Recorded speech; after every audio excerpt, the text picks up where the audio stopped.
Hello friends, வணக்கம். Welcome back to my channel. இன்றைக்கி நம்ம கூல் பாதாம் ட்ரிங்க் வந்து இன்ஸ்டண்ட்டாக ஆச்சி பாதாம் ட்ரிங்க் மிக்ஸ் யூஸ் பண்ணி எப்படி செய்கிறதுன்னு பார்க்கலாம். இதை செய்கிறதுக்கு நான் ஒரு 2 கப் பால் எடுத்துகிட்டு அதை நல்லா காய்ச்சிட்டு ஃப்ரிட்ஜில் வச்சு சில்லுன்னு எடுத்து வச்சுருக்கேன். இந்த காய்ச்சி சில்லுன்னு எடுத்து வச்சுருக்க பாலை நம்ம பிளெண்டரில் சேர்த்துக்கலாம். இப்போ இது கூட ஆச்சி பாதாம் ட்ரிங்க் மிக்ஸ் இருக்குல்ல, அதில் ஒரு 4 டேபிள் ஸ்பூனுக்கு சேர்த்துக்கலாம். நான் வந்து 2 கப் பால் எடுத்திருந்தேன். அது 2 கப்புக்கு 4 டேபிள் ஸ்பூன் ஆச்சி பாதாம் ட்ரிங்க் மிக்ஸ் வந்து ஆட் பண்ணேன். எனக்கு வந்து கரெக்டாக இருந்துச்சு. இப்போ இது கூட கொஞ்சமாக ஐஸ் க்யூப் சேர்த்துக்கலாம். ஸ்வீட்டுக்கு நான் வெள்ளை சிரப் வந்து ஆட் பண்ணியிருக்கேன். 3 டேபிள் ஸ்பூனுக்கு வெள்ளை சிரப் வந்து ஆட் பண்ணிக்கலாம்.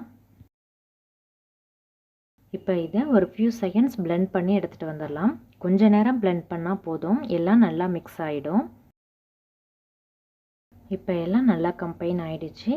இப்போ கூல் பாதாம் ட்ரிங்க் வந்து சர்வ் பண்ண ரெடி ஆகிடுச்சு.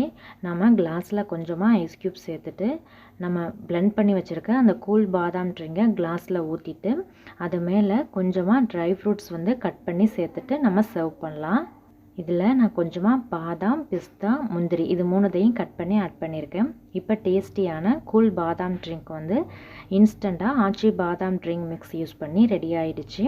இந்த வீடியோ பிடிச்சிருந்தா லைக் பண்ணி ஷேர் பண்ணிவிட்டு சப்ஸ்கிரைப் பண்ணி பெல் ஐக்கானை கிளிக் பண்ணி ஆளுங்கிற ஆப்ஷனை கிளிக் பண்ணி வச்சுக்கோங்க. தேங்க்யூ ஸோ மச் ஃபார் வாட்சிங்.